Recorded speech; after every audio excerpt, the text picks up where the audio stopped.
Hello, everyone, and welcome back to the Callaway Crew podcast. My name is Jordan Whitlow, and I'm a student here at Pinewood, currently a high school senior.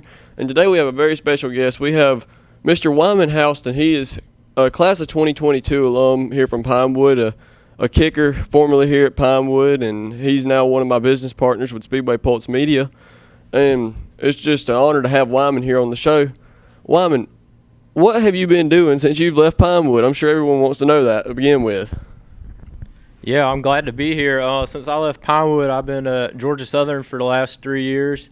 I started as a business major but swapped over to pre-med with surgical technology, so I've been doing a lot of healthcare work. But I also, like Jordan said, do Speedway Pulse Media. I'm a business partner with him, so we've been going, I don't know how many races in the last about a year and a half or so, covering them for everyone from all kinds of series all over the U.S. And so, yeah, that's what I've been doing, and I've enjoyed it so much. It's been great. Just finishing up college and gonna be ready to start working in surgery here pretty soon, and keeping up with SPM it's been a pleasure.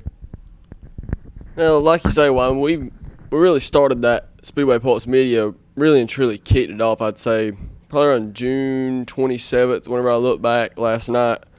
And really and truly, we wasn't really thinking much about it and everything, but we've been to plenty of races together. I think if I can reconfigure my brain here for just a second, probably around 10 or 12 races together over the past year and a half. And I really say that our connection at the racetracks, we just get along so well. We've got pretty much the same favorite driver lineup. And now that we're with Speedway Pulse Media and started it up, I guess you could say I'm more of the editor and really and truly marketing side of it, while you handle the reins on our social media and our reporter. And could you tell us a little bit about that side of the system of how we do all that?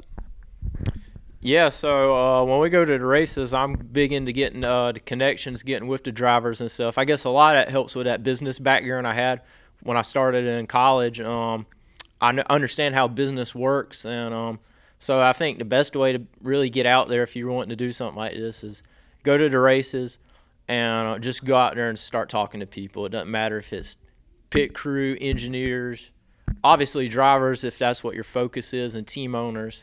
The more connections you build, in a sport of racing, connections is the biggest thing, whether it's through word of mouth or just knowing them for so long. That's the biggest way to get success in the motor racing industry, and that's the way we've been able to. I think so much of our success has been through just marketing what we do, from not only pictures and videos, but I think the podcast is probably our biggest way of getting out there. We just did one, or I did one last night, and we got 2 upcoming next week. And yeah, I think getting yourself out there is the biggest way to have success in this industry. Right, like you say, you're handling our interview side stuff, lining up interviews as well, but with the marketing side on my end of it, I'd say it's more or less we got to reach out to drivers, get our name out there any way we can, and really and truly we've only expanded out into the dirt racing world for sponsorships. But earlier today at 11 a.m., we've released some of the biggest news that we may ever release here at Speedway Pulse Media and everything, and we'll broadcast it here to the Pinewood family now, and we'll have this posted up there on the screen as I read it to y'all as well. And that news came this morning, and it was, let me pull it up. Okay, phone shut off. Speedway Pulse Media is proud to announce that we will soon be expanding our sponsorship into the endurance racing world, and it's not just any endurance racing. It's huge. Anybody who knows the words Le Mans and their involvement in racing is pretty huge. For those of you who don't know, 24 Hours of Le Mans is a big race every year, and it's ran over in France, and it's 24 gruesome hours. You can ask any driver who runs in it. They always say that it's all about the mental aspect, not really the physical. It's knowing you have 24 hours to prepare for whatever you're going to do at the end of the race to try to win. But let's focus on more of the Mustang Challenge here with Sam Paley. He's a phenomenal guy. He's helped us out a lot here at Speedway Pulse Media. We went and filmed a video for him in Daytona. Beyond pleased to be able to do that for him. It was great experience. We got to sit in the car and have lunch with the team and everything, and the whole entire McCumbee-McAleer team, they were just phenomenal. Jensen Altsman is co-driver as well. And we've expanded out to fortunately be able to sponsor Sam Paley in the Mustang Cup, or the Mustang Challenge, and he's going to be driving the number 26 car fielded by his own team, Paley Motorsports, with some great assistance behind him. And Sam is, as I said, currently a Mustang Challenge Cup, Michelin Pilot Challenge driver right now, full-time for the number 13 McCumbee-McAleer with Aerosport team. And another interesting thing about Sam is Ford Performance started the junior team this year. It's the first time they've ever done it, and Sam was a member of that team. Now, what that team does is they highlight the next generation of drivers. And Sam clearly is one of those, and so is his co-driver Jensen. And it's great to know that they're going to be having a great career in the Ford Performance world, and who knows, they may expand out into a different manufacturer. But for now, we're glad to have them at Ford. Weyman, you drive a Ford, so yeah, I love Ford. Yeah, and it's kind of funny. Weyman's got on his SPM shirt, as you can see here on the right sleeve. We have Sam Paley's logo on the shirt, which we had that before the sponsorship, but now it's even more official.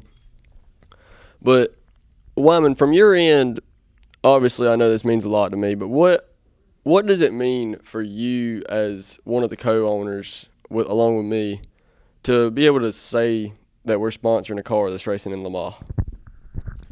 Yeah, obviously, if anybody that knows anything about endurance racing, Le Mans is the biggest endurance race in the world. There's no other race that sports car drivers would want to win as Le Mans. You think about all the drivers that have won Le Mans, and that's probably the highlight of their career. For us, I think that's probably the highlight right now is getting our logo at Le Mans. It's a race that you just don't show up and win. You've got to. 24 hours is obviously a long time, but you have to run it like 24 one-hour sprint races. It's a huge track.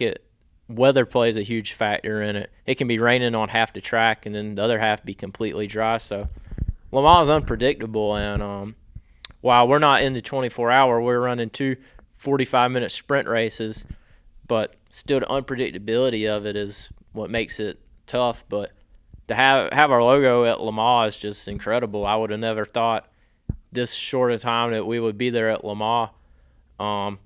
We'd love to be there, but fortunately can't, though. But I know probably in the next few years we'll be there in person. But it's just a start, a support race to the 24. Who knows? Maybe next year we'll be in the actual 24. But it's just incredible to get this opportunity, and I can't wait to see what happens in those two races coming up in June. Right, like Weyman said, unfortunately, we will not be able to attend France this year. I wish we were.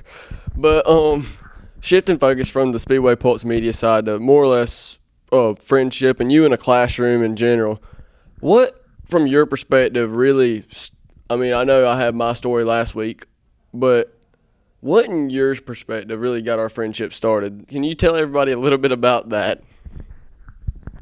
Yeah, so I think when I came here to Pinewood, I was coming into my 6th grade year, and I was still racing part-time, and I got to know you because you raced. Obviously, we didn't race the same things, but I think that shared passion of racing is what kind of sparked that, and it's kind of stuck from 10 years or longer now? Yeah, about 10 years, so it's kind of stuck, even though both of us had to kind of put it to the side and focus on other things.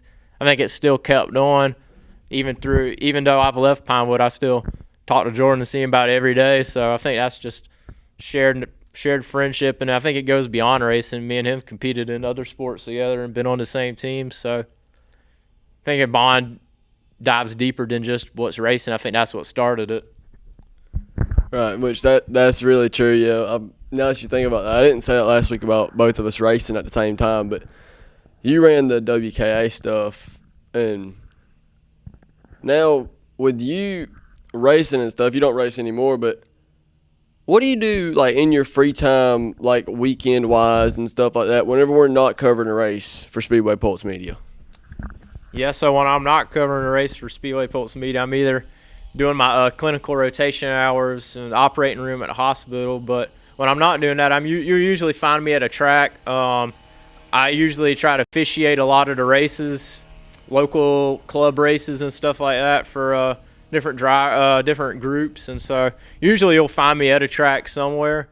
But if I'm not doing that, I'm usually playing golf or something. So I got a few hobbies that I do, but 9 times out of 10 you'll find me at the racetrack in some way.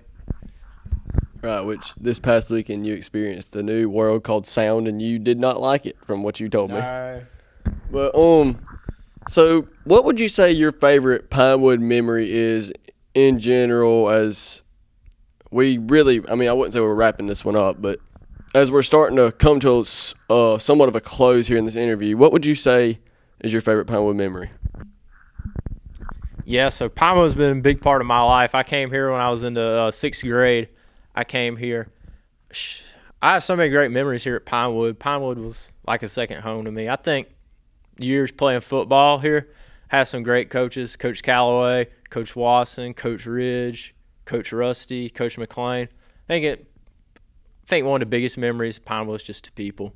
I think the people is what makes this school so great, and you can't ask for really a better education here at Pinewood. When I got to Georgia Southern, I felt prepared.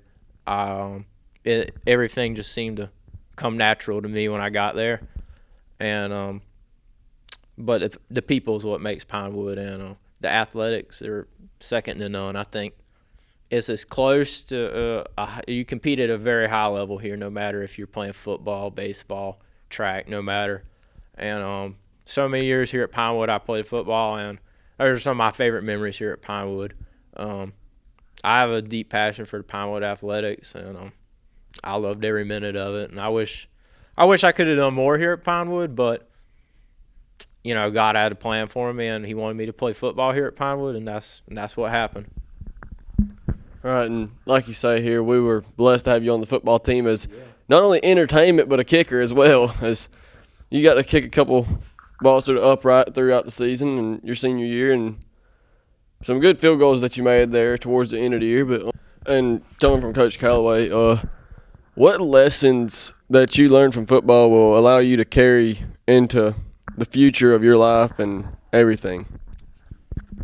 That's a good question there. And I remember Coach Wasson would say this at every game and practice. I heard it so many times.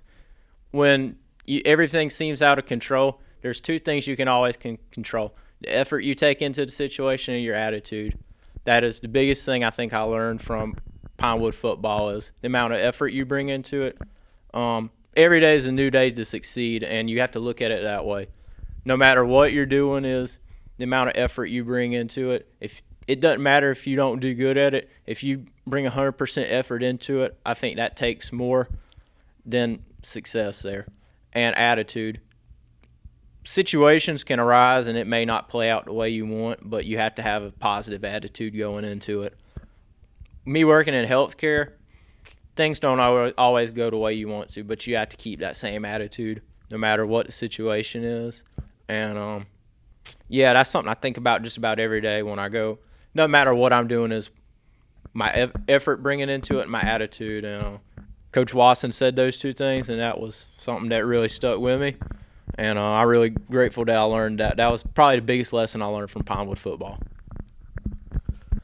So, like Coach Calloway was just saying, who's a bigger influence other than the athletic side and more of the academic focus here? Who would you say is probably one of your favorite teachers, or who was probably one of your greatest mentors? You can say Coach Calloway, but let's go other than Coach Calloway, and then we could talk about Coach Calloway if you want. Oh, man, so here at Pinewood, I had so many great teachers. It's hard to really choose one that really mentored me so much out of the athletic side, but I think it was probably Mr. Solosi. I remember for years when I first came to Pinewood before I drove, I rode his bus, and then I had him my freshman year as my biology teacher, and it wasn't a subject I was real great at, but Mr. Solosi knew my dad, and his son and my dad were really good friends, and so I'd known him all my life, so I think he really pushed me to want to do my best in those classes, even though it wasn't a subject I was really good at. Mr. Slosey's one I really thank for that, because I feel like even though it wasn't a class I did great at, it still pushed me to want to do better in everything else I do. And even out of Pinewood, I still keep that same mentality that even if it's not something I'm great at, that's something I can keep working at to try and get better. And from, I think, my first semester, I think I went from like a C average to the end of it, I was like almost right at an A. So that was one of those things that he said that things take time, but if you keep working at it, the time will pay off and the results will come in the end. And that's one of the biggest things I saw from that class. Now, like you say, Mr. Slosey, he was a great teacher of mine as well. I took Latin and biology with him, and that was, to word it I guess you could say a funny way, it was a very interesting class. Slosey made it interesting. Mr. Slosey did indeed make it interesting, whether he was yelling at somebody, telling them to go out the classroom, or just Himself. just himself as well, or you walking into a classroom and the only words that you hear is, "Hey, buddy," or your nickname that he had. And Weyman, did you have a nickname for Mr. Slosey? I know mine is JW. But what was your nickname for Mr. Slosey? Yeah, I don't think he gave me one. He just called me by my name. I don't know if that was a good thing or a bad thing there, but I don't really remember if I had one or not. Well, actually, you did have a nickname. I remember. What was it? Coach Kevin Hill might have given it to you. He called you Weyman. Yeah, actually, Coach Sumner gave me that nickname. Okay. Yeah, Coach Sumner. Oh man, Coach Sumner was one of the Pinewood legends, and he was my seventh grade. What did he teach? Life science teacher. Yeah, life science. He was a phenomenal guy. Coach Sumner was the golf coach here for many years, and I still have that golf club he gave me, and I keep that real close to me. I think that's one of the. Coach Sumner was a teacher that I really looked up to. He was the varsity, one of the high school football coaches, and it was a shame we lost Coach Sumner. He was a great guy, and so many teachers throughout my year at Pinewood, that's what they called me because of Coach Sumner. I don't think any other teacher had to give me another nickname because of Coach Sumner there. Call me Weyman. All right, and that's a pretty interesting nickname, and I'll still call you that sometimes. Honestly, it's either that or the kicker, but it's more or less turned into the flag man. But no, as we wind this one up here, Weyman, we want to thank you for joining us here on the Callaway Crew podcast for our episode today, and we'll see y'all next time.